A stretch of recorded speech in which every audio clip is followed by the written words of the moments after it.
Hi, everybody. This is Eric Seropian. Hope everybody had a good 4th of July weekend. Hopefully, you survived the heat wave, watched fireworks shows, went to your barbecue parties and hung out at the beach, or maybe you avoided melting and stayed indoors. And now we're all back at it. So, today, wanted to take a minute and talk about a type of marketing that seems to be gaining some traction, which is called pay-per-call marketing.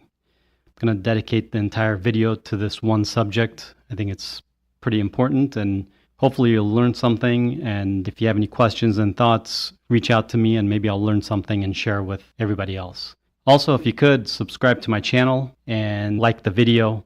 And if you have any questions, comments, just post there so others can see, learn, and interact. All of my social media is found on my website, which is thisismysouthbay.com. Feel free to follow and connect with me however you like. So pay-per-call marketing. This type of marketing generally is for clients that have some kind of marketing budget. They need to generate new leads or sales or interest, and they need to do it fast. They're not as interested in branding or growing their social media following or growing their email list. They don't have the patience for the ups and downs of search engine optimization, SEO. They want to be able to gauge how a campaign went. Some campaigns are monthly, others are quarterly, whatever the case may be. So there are several ways to do this type of campaign, but I'm just going to focus on one way. The reason that pay-per-call marketing has been gaining traction is that sometimes in the past, small businesses have been taken advantage of by marketers, marketing agencies, etc. The marketer comes in and promises the world, but then they can't deliver a return on investment. Or sometimes they're able to deliver a return on investment, but there's no way to identify or quantify it. I had a client the other day that within 60 days, we doubled their social media following, tripled their SEO numbers, and they still don't know if we delivered a return on investment for them. So I'm going to give you like an overall view without getting into the nuts and bolts of a campaign, or else we're going to be here for hours. After listening to this, you can do some research or connect with me with any questions. Generally, the way that I set up a pay-per-call campaign is that I set up a separate website, or sometimes it's referred to as a clone type of site. Let's say you're a dentist and you have a dental office.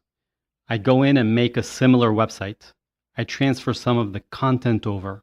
Then I go and get a separate phone number. Then I install call tracking software to the number. So when a potential client goes to the website that I set up, they will see the unique number that I put there. That number will be going straight to the office when the searcher calls. That way we know exactly where the phone calls are coming in from or not coming in from. The report usually has when the call came in, the incoming phone number, duration of the phone call, and it can even be set up to record the conversation. This is good for training purposes and to see the overall quality of callers. So at this point, we have a separate website, a unique and trackable phone number. The idea is that when a phone call comes in from the phone number, then you can figure out your return on investment. Generally, phone calls that go over 30 seconds, I consider an actual conversion. If it's the wrong number, the searcher will hang up within 30 seconds. Or the searcher was looking for a tire shop in Seattle and they end up calling a dental office in Los Angeles. Then it's going to be a short phone call. As for the ROI, I'm going to just be using round numbers to illustrate a point. These numbers vary from industry and location, but we're just going to use the dental office as an example. Let's say the dental office spent $1,000 this month and received 15 phone calls. Let's say only 10 of those phone calls were over 30 seconds and unique phone calls. Then in this example, let's say the dentist converted 2 of those 10 phone calls into clients, which I think is pretty reasonable since the searcher went through the trouble of searching and then actually calling the dentist. That would mean the cost per acquisition would be $500 per new client. That gives the advertiser enough info to decide if they're happy with the campaign. Maybe they're not happy with the results and they want to cancel. Or maybe they're fine with the way things are. Maybe they're thrilled and want to ramp up. At the end of each campaign, you should be able to see how much money you made or how many leads you had, new clients you acquired, etc. At this point of the conversation, the next question I generally get is, where are these people finding the dentist, finding the clone website, and calling the unique number? For the most part, there are a couple ways that I help generate the phone calls. Mostly by using Google AdWords, Facebook ads, Instagram ads. I work with bloggers within similar industries. Eventually, search engine optimization comes into play, but that's usually the long game. I've passed the Google AdWords Fundamental and Google Search exams, and I'm running a number of campaigns as we speak. So I have insight in running these types of campaigns.